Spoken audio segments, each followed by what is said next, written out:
Hello and welcome back to me trying not to be distracted by my cat. Or just welcome if you're new. I hope you can't hear him. He's a little noisy. Or maybe I hope you can. He's darling. But yeah, this time my idea was I wanted to draw a ponytail. That was it. And then I was like, oh, that's not much of an idea. So I was like, also, I haven't used green for a while, and I pretended like that was enough. And I mean, it was. It was. So, yeah. It took forever. It took forever because line art always takes me forever. I'm really picky with line art, so I do it a bunch of times. And I also went all wild with the eyelashes, and I regret nothing. Not a single thing about the eyelashes.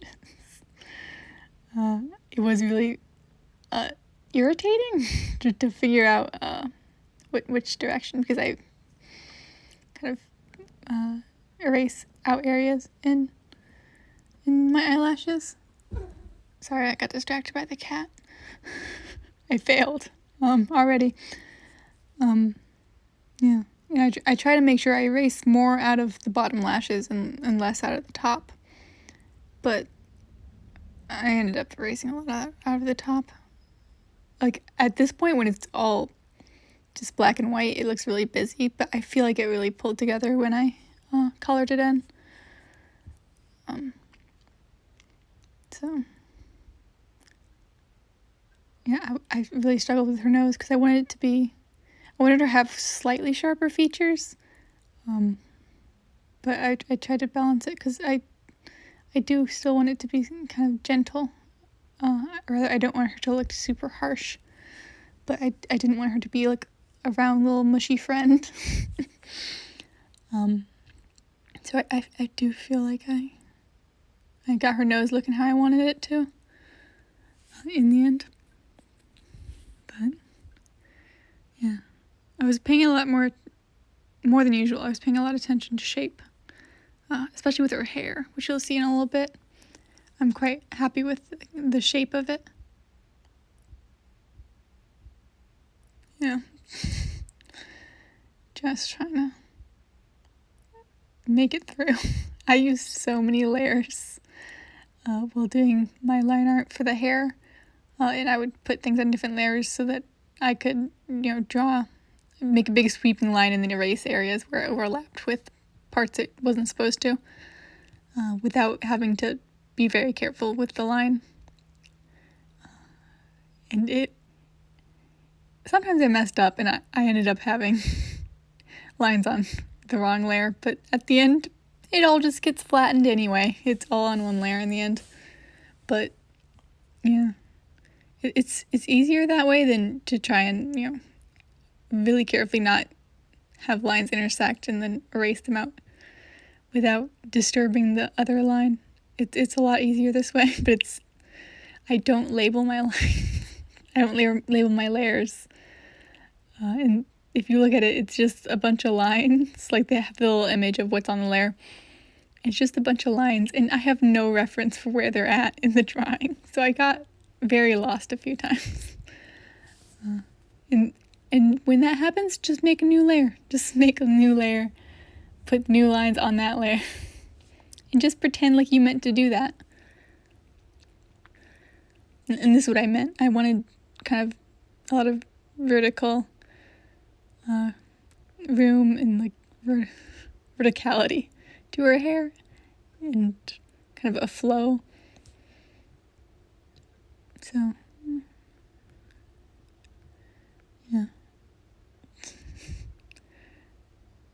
I enjoyed kind of figuring out where things go. I just had to scoot that over to make the lines match up. But one of the things is I always really I naturally like to draw like wavy hair. Like, in the sketch, it looked really wavy.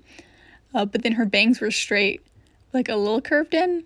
And so I had to constantly fight myself and be like, no, it's not it's not that wavy. It's a little wavy near the end, which that's just fun. It's cute and bouncy. I'm just making excuses because I really love to draw wavy hair. I futz with the colors of the background forever because, again, one of my two ideas was that I wanted green hair. But for whatever reason, I decided to figure out what green that was last. And so I had to try and pick colors, imagining a green I didn't have yet. I don't know why I did it like this, or rather I do know. It's because I pretty much always pick the hair color last, which is just stubbornness. Like, usually it makes sense because I'm not basing all of the colors around the hair color. But in this case, it was just me being stubborn. That's all it was. See, I pick a green. I finally found it. And then I'm like, oh, I hate her eye color. I don't like how it looks together at all. So I'm about to change her eye color. So it's about to be very, very different. Yeah, it's pink. Have fun. I had to edit it out, but I did try and be clever and do the, like, fill bucket tool. Flashing imagery. I had to edit it out. It didn't work. Oops. I actually do get it to work slightly. Like, I get it to work partially for the ponytail, and I felt so accomplished. I was like, oh, I do learn. I do learn, and I know things. I'm really bad at closing my lines. As in, I don't do it.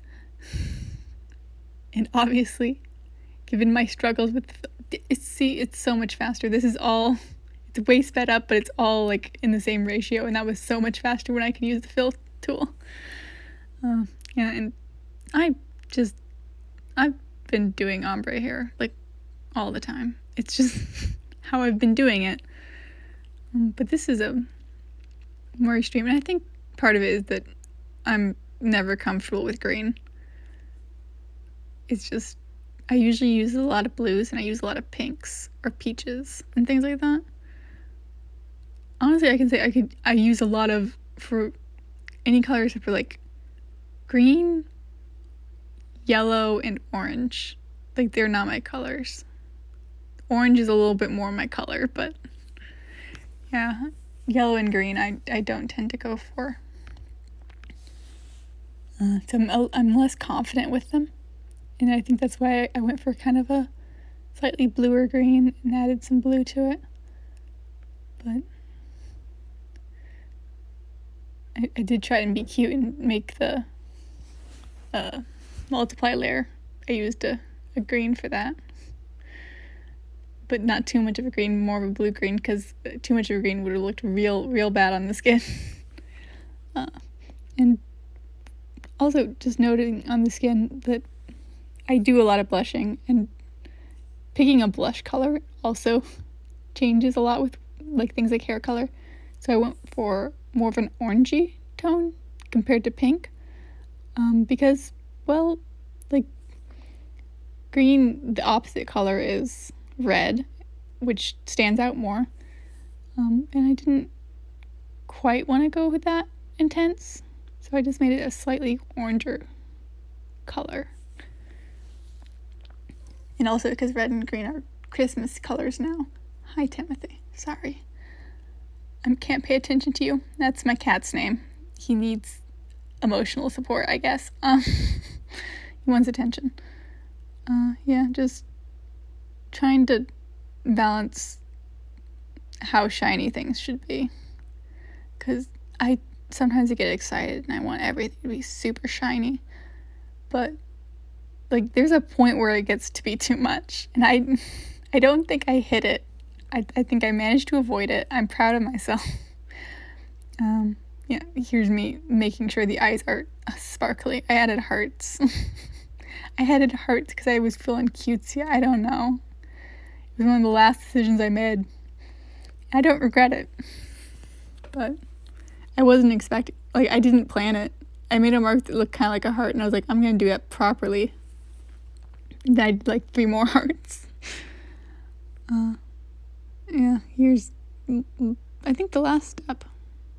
Just color picking lines just because I feel like that makes it look fluffier. And this is finished drawing. It's all done. There's nothing left for me to say. Goodbye.